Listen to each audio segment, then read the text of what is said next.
जनपद पंचायत में बीजेपी ने लहराया परचम। 170 में से 121 सीटों पर किया कब्जा। सीएम शिवराज ने वीडी शर्मा को दी बधाई। छत्तीसगढ़ सदन में गूंजा संविदा कर्मचारियों का मुद्दा। बीजेपी विधायक विद्यारतन ने उठाए सवाल। सीएम ने जवाब में कहा, नियमितीकरण के लिए 2019 में बनाई गई थी समिति। सागर में स्वास्थ्य विभाग की बड़ी लापरवाही। 30 बच्चों को एक ही सिरिंज से दी बूस्टर डोज। परिजनों ने किया हंगामा।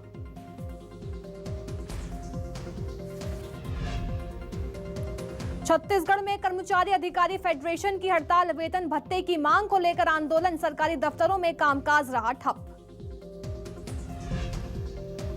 भोपाल में युवक का हाई वोल्टेज ड्रामा। टावर पर चढ़ा युवक। पुलिस ने युवक को समझा बुझाकर टावर से नीचे उतारा। युवक से पूछताछ।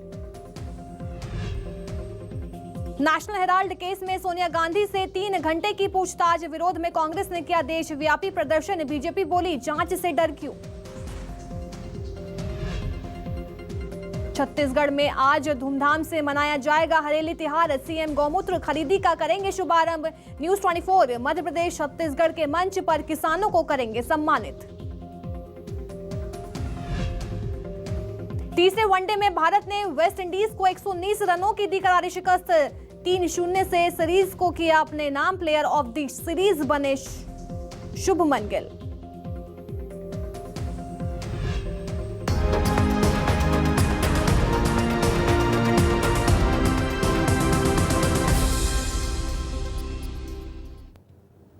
नमस्कार, मैं अलीशा और आप देख रहे हैं न्यूज 24 मध्य प्रदेश छत्तीसगढ़। तो छत्तीसगढ़ विधानसभा में मानसून सत्र के आखिरी दिन विपक्ष का अविश्वास प्रस्ताव गिर गया। अविश्वास प्रस्ताव पर सदन में चर्चा का जवाब देते हुए मुख्यमंत्री भूपेश बघेल ने कहा, नेशनल हेराल्ड में मनी लॉन्ड्रिंग तो हुई नहीं, ये सिर्फ बदनाम करने की साजिश है। सेंट्रल एजेंसी सिर्फ परेशान करने का काम करती हैं। इसलिए हमने कहा था कि सीएम मैडम कौन है, सीएम सर कौन है और एसीबी में केस दर्ज है, पूछताछ क्यों नहीं करते। सीएम ने कहा, बीजेपी को 15 साल मिले थे, एक ढंग का हॉस्पिटल स्कूल नहीं बना पाए, तो हमारे कार्यकाल में 2 साल कोरोना में चले गए। उसके बावजूद स्वास्थ्य शिक्षा के क्षेत्र में ढेरों काम किए गए।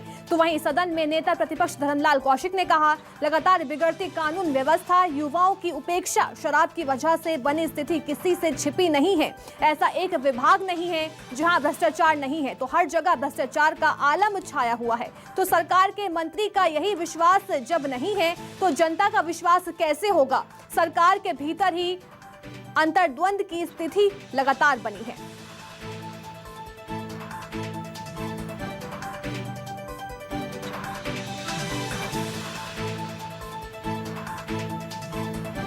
तो बता दें, भूपेश सरकार के खिलाफ विपक्ष का अविश्वास प्रस्ताव गिर गया। पहले से मालूम था कि संख्या बल हमारे पास में नहीं है, लेकिन 3.5 साल के सरकार के जो कारगुजारी है, ये जरूरी है उस पर चर्चा करना। और जिस प्रकार से जनता के सामने उनका विश्वास खत्म हुआ है, हम लोगों ने जो आरोप लगाए उस आरोप का जवाब नहीं आया। हम तो समझ रहे थे कि जो आरोप लगाए हैं उसके जवाब आएंगे और मुख्यमंत्री जी जवाब देंगे करके। जैसा कि उनको पता भी था और हम लोगों को भी पता था कि वो विपक्ष केवल अपने धर्म का निर्वहन कर रहे हैं, जो अधिकार उनको मिला हुआ है, और उसी के तहत अविश्वास प्रस्ताव लाया गया। कोई मुद्दे उनके पास थे नहीं, कोई तथ्य उनके पास थे नहीं, और केवल जो विधानसभा में पहले प्रश्न के माध्यम से, ध्यानाकर्षण के माध्यम से या स्थगन के माध्यम से जो कुछ मुद्दे आए थे, उन्हीं सब मुद्दों को वो कहते रहे। कोई नया तथ्य सामने नहीं आया। अभी अब जब ईडी आईटी का मामला आता है, हमें सेंट्रल एजेंसी कोई तकलीफ थोड़ी है। भ्रष्टाचार खत्म होना चाहिए, उसके खिलाफ सख्त कार्रवाई होना चाहिए, लेकिन यदि उसको टारगेट दे के भेजो कि आप फलां व्यक्ति को फंसाना है, आपको इस उद्देश्य से आप कर रहे हैं, इसका नाम ले दीजिए, आपके खिलाफ कोई कार्रवाई नहीं करेंगे।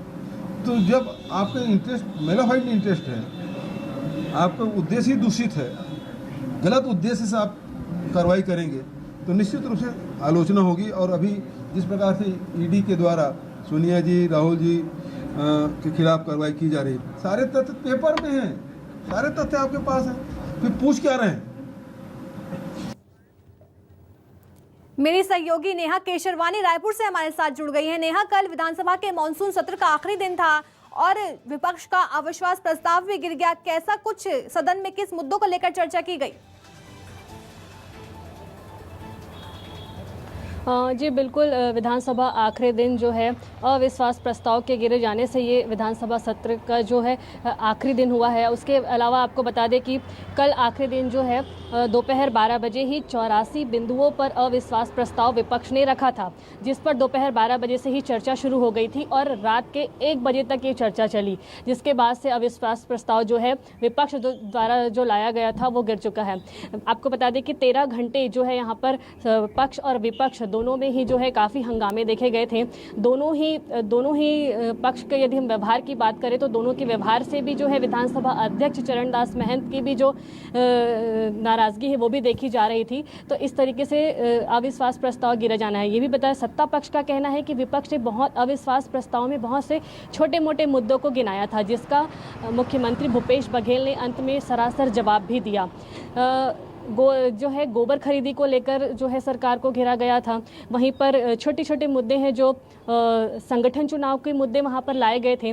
विपक्ष ने भी जो है 3.5 साल सरकार के 3.5 साल के जो भी कार्यकाल के दौरान जितने भी काम हुए उसके बहुत छोटे मोटे मुद्दे जो है गिनाए थे। तो वहीं सत्ता पक्ष ने भी इसका जवाब दिया है। मुख्यमंत्री भूपेश बघेल ने ही उनके सारे सवालों के जवाब देते हुए उनके जो है यहाँ पर किया गया। और अविश्वास प्रस्ताव पर जो है 20 विधायक जो है मौजूद थे वहां पर, जिन पर चर्चा ये चल रही थी और आखिरकार जो है संख्या बल कम होने के कारण जो है अविश्वास प्रस्ताव गिर गया।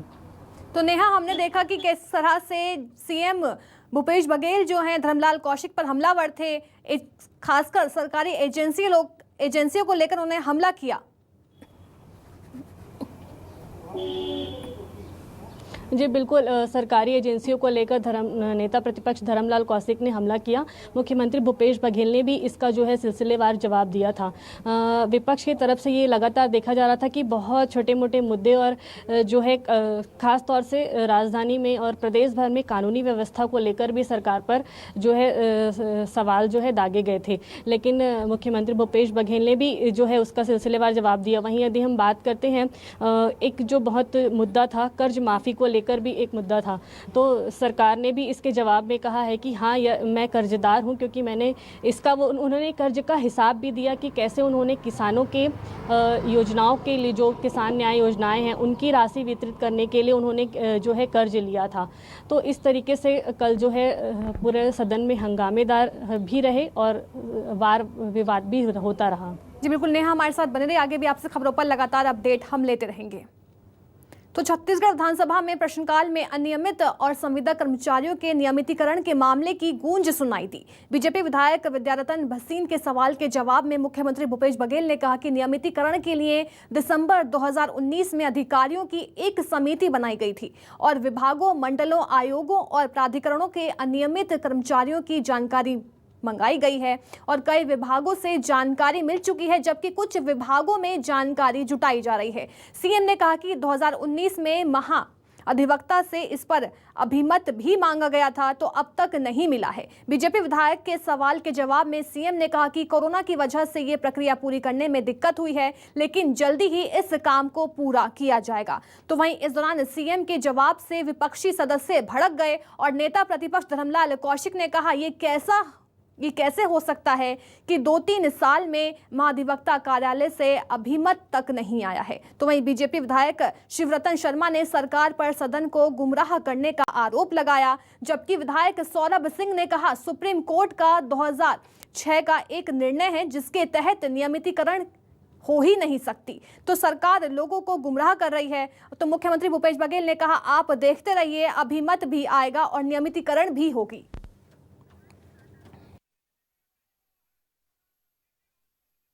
मुख्यमंत्री की यदि नीयत ठीक हो तो मुझे नहीं लगता कि 4 साल और 3 साल की अवधि उसके लिए लगे, बल्कि 1 महीना 30 दिन 15 दिन, चाहे जितने विभाग हो, हर लोग आकर के हम लोग को ज्ञापन दे रहे हैं। उतनी जानकारी तो हम लोग के पास में कहाँ कितने जो संविदा कर्मचारी है और सरकार के जानकारी में ना हो और वो भी मुख्यमंत्री के जानकारी में ना हो, ये संभव नहीं है। लेकिन ये सरकार नियमित करना नहीं चाह रही है। उन कर्मचारियों को जिनको उन्होंने आश्वासन दिया है, धोखा देने का काम किया है। जैसे कि माननीय मुख्यमंत्री जी ने ये जानकारी दी, सदन में समिति बनी हुई है और निश्चित तौर पे हमारे सरकार की, माननीय मुख्यमंत्री जी की मंशा है कि जो हमने अपनी जितनी भी बातें हमने अपने जन घोषणा पत्र में हमने रखी, उसको हम अवश्य पूरा करेंगे। इस सरकार ने अपने घोषणा पत्र में यह कहा था कि उनका नियमितीकरण किया जाएगा। ये दुर्भाग्य की बात है कि 3 साल और 2 महीने में सरकार को एजी ऑफिस से अभिमत ही नहीं मिला और अभिमत मिलने पर कार्रवाई की जाएगी, यह माननीय मुख्यमंत्री जी लगातार बोल रहे हैं। कांग्रेस की पार्टी को यह पता था कि इस तरह की रोक लगी है, तब भी छत्तीसगढ़ की जनता के साथ झूठ बोलकर छलावा किया गया। जो दैनिक भोगी कर्मचारी हैं उनके साथ छलावा किया गया और अब बार बार कमेटी का बहाना लगाकर छलावा कर रहे हैं। तो चलिए रुख करते हैं बड़ी खबर का, जो छत्तीसगढ़ में आज हरेली पर्व की धूम रहेगी। हरेली पर्व पर मुख्यमंत्री निवास में खास आयोजन किया गया है। मुख्यमंत्री आज महिला समूह को बोनस देंगे और आज ही 2 योजनाओं की शुरुआत की जाएगी।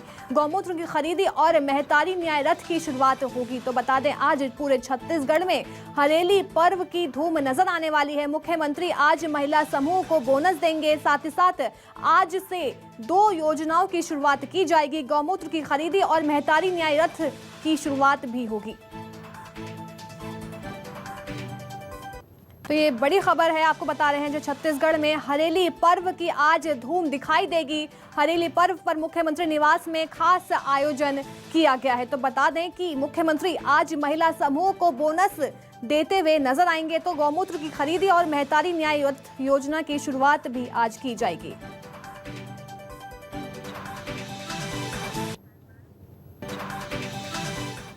रायपुर से मेरी सहयोगी नेहा लगातार हमारे साथ जुड़ी हुई है। नेहा, आज हरेली पर्व है, पूरे छत्तीसगढ़ में इसकी धूम देखी जाएगी, तो क्या कुछ खास तैयारियां कर ली गई हैं इस पर्व को लेकर? जी बिल्कुल, यदि हम छत्तीसगढ़ में हरेली पर्व की बात करते हैं तो ये छत्तीसगढ़ राज्य का प्रमुख पर्व माना जाता है और इसको लेकर के इसकी जो धूम है वो आज से देखी जा रही है। इसकी तैयारियां भी बहुत पहले से शुरू हो गई थी। यदि हम बात करते हैं तो हर बार जो है मुख्यमंत्री निवास में हरेली पर्व का खास आयोजन होता है, तो उसी के तहत इस बार भी जो है हरेली का खास जो है वहाँ आयोजन किया गया है। खास तौर से इस आयोजन की शुरुआत 11 बजे से हो जाएगी। मुख्यमंत्री भूपेश बघेल खुद ही इस आयोजन की शुरुआत करेंगे। वहीं जो है महिला स्व सहायता समूह की जो महिलाएं हैं उनको जो है बोनस वितरण किया जाएगा। वर्चुअल कार्यक्रम के माध्यम से उनको बोनस वितरण किया जाएगा। वहीं यदि हम और भी अन्य कार्यक्रमों की बात करते हैं तो जो है खास तौर से मुख्यमंत्री निवास में गेड़ी नाचा, कर्मा नृत्य, सुबह नृत्य का भी आयोजन है। इसके अलावा पारंपरिक जो व्यंजन होते हैं छत्तीसगढ़ी वो वहाँ पर जो है रखे जाएंगे खास तौर से। तो इस तरीके से आज यहाँ पे मुख्यमंत्री निवास का कार्यक्रम है। वहीं यदि हम पूरे प्रदेश भर की बात करते हैं तो स्कूलों में भी कई आयोजन हैं। वैसे तो स्कूलों में छुट्टी होती है, बट खास तौर से हरेली के दिन जो है गेड़ी प्रतियोगिता रखी गई है। हरेली के दिन गेड़ी का काफ़ी महत्व होता है, तो इसकी जो धूम है आज वो देखने को मिलेगी। बच्चों में कंपटीशन रखा गया है और उसके अलावा यदि हम जगह जगह की बात करें तो कई कॉलोनी सोसाइटियों में भी जो है इस पर्व को खास तौर से मनाया जाएगा। मुख्यमंत्री भूपेश बघेल ने हरेली के दिन खास तौर से सार्वजनिक अवकाश भी घोषित किया है। वहीं यदि हम अन्य कार्यक्रमों की बात करते हैं तो दुर्ग के पाटन जिले में जो है मुख्यमंत्री भूपेश बघेल 2 योजनाओं की शुरुआत करने जा रहे हैं। गोधन न्याय योजना, जिसके तहत पहले तो गोबर खरीदी की जाती थी, लेकिन अब जो है गौमूत्र की खरीदी भी सरकार करेगी, तो उसकी जो शुरुआत है वो दुर्ग के पाटन जिले से होगी। वहीं महतारी न्याय रथ जो महिलाओं को आज 2 योजनाओं की भी शुरुआत सीएम भूपेश बघेल करते हुए नजर आएंगे। तो नेहा हमारे साथ बने रहिए, आगे भी आपसे खबरों पर लगातार अपडेट हम लेते रहेंगे। तो छत्तीसगढ़ के पहले त्योहार हरेली के अवसर पर न्यूज़ 24 मध्य प्रदेश, छत्तीसगढ़ और लल्लूराम.com की ओर से 28 जुलाई को दुर्ग के विकासखंड पाटन की ग्राम पंचायत करसा में कृषि सम्मेलन 2022 कार्यक्रम के तहत गेड़ी दौड़ प्रतियोगिता का आयोजन किया जा रहा है और कार्यक्रम के मुख्य अतिथि सीएम भूपेश बघेल होंगे और कार्यक्रम की अध्यक्षता प्रदेश के कृषि मंत्री रविंद्र चौबे करेंगे और साथ ही वन मंत्री मोहम्मद अकबर बतौर विशिष्ट अतिथि के रूप में कार्यक्रम में शामिल होंगे। तो कार्यक्रम में प्रतियोगिता भी होगी और तो सबसे पहले गेड़ी दौड़ प्रतियोगिता का आयोजन 3 अलग अलग वर्गों के लिए किया जा रहा है। पहले वर्ग में 8वीं कक्षा से नीचे पढ़ने वाले स्कूली बच्चे शामिल होंगे, दूसरे वर्ग में कक्षा 9वीं से लेकर 12वीं तक पढ़ने वाले बच्चे शामिल होंगे, तो वहीं तीसरे वर्ग में स्कूली बच्चों के अलावा आम लोग शामिल हो सकेंगे। तो जीतने वाले को पुरस्कार भी दिया जाएगा। तो प्रत्येक वर्ग के 3 विजेताओं को न्यूज़ 24 मध्य प्रदेश, छत्तीसगढ़ और लल्लूराम.com द्वारा पुरस्कृत किया जाएगा। तो पुरस्कार वितरण के मुख्य अतिथि मुख्यमंत्री भूपेश बघेल होंगे और प्रतियोगिता के तहत पहला इनाम 11,000 रुपए का होगा, दूसरा इनाम 5100 और तीसरा इनाम 2100 रुपए का दिया जाएगा। तो प्रतियोगिता में हिस्सा लेने के लिए आप 9109121417 पर कॉल कर सकते हैं। तो दुर्ग के करसा ग्राम पंचायत में कृषि सम्मेलन का आयोजन किया जाएगा। मेरी सहयोगी नेहा केशरवानी लगातार हमारे साथ रायपुर से बनी हुई है। नेहा, देखिए आज हरेली पर्व है, इसी बीच न्यूज़ 24 मध्य प्रदेश, छत्तीसगढ़ और लल्लूराम.com ने एक बड़ा कार्यक्रम रखा है। क्या कुछ जानकारी और क्या कुछ तैयारियां कर ली गई हैं इस कार्यक्रम को लेकर? जी बिल्कुल, इस कार्यक्रम को लेके जो तैयारियां हैं वो पूरी की जा चुकी हैं और आज जो है इस कार्यक्रम की शुरुआत होगी। मुख्यमंत्री भूपेश बघेल जो है वो दोपहर 2 बजे कार्यक्रम में पहुंचेंगे।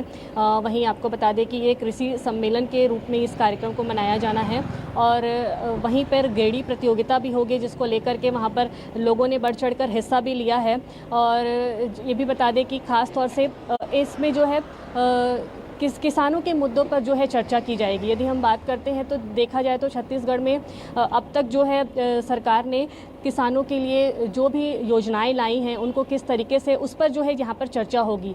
ख़ास तौर से यदि हम देखें तो अभी हरेली के दिन से ही जो है गोधन न्याय योजना के तहत गौमूत्र की खरीदी भी सरकार करने जा रही है, तो इसको लेकर जो है सरकार से जो है चर्चा की जाएगी। वहीं पर कृषि मंत्री रविंद्र चौबे और वन मंत्री मोहम्मद अकबर भी इस कार्यक्रम में मुख्य रूप से शामिल होंगे। कार्यक्रम की तैयारियां लगभग पूरी हैं, 2 बजे से ये शुरू होगा। लोग जो है वो भी गेड़ी प्रतियोगिता में बढ़ चढ़ कर हिस्सा ले रहे हैं।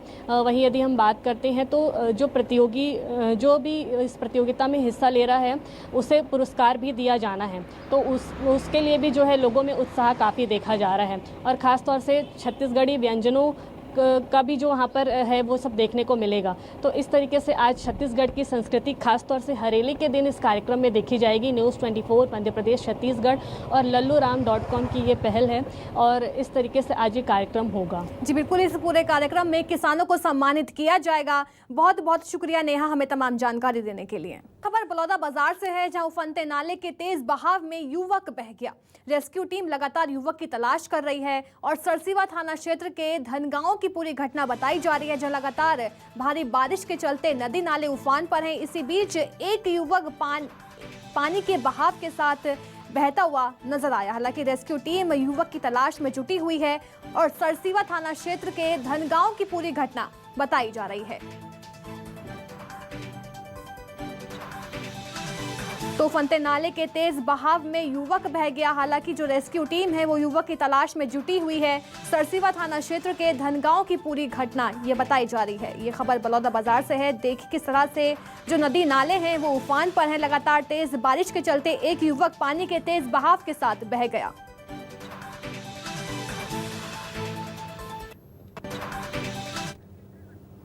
तो चलिए फिलहाल के लिए बस इतना ही। बने रहिए न्यूज़ 24 मध्य प्रदेश छत्तीसगढ़ के साथ।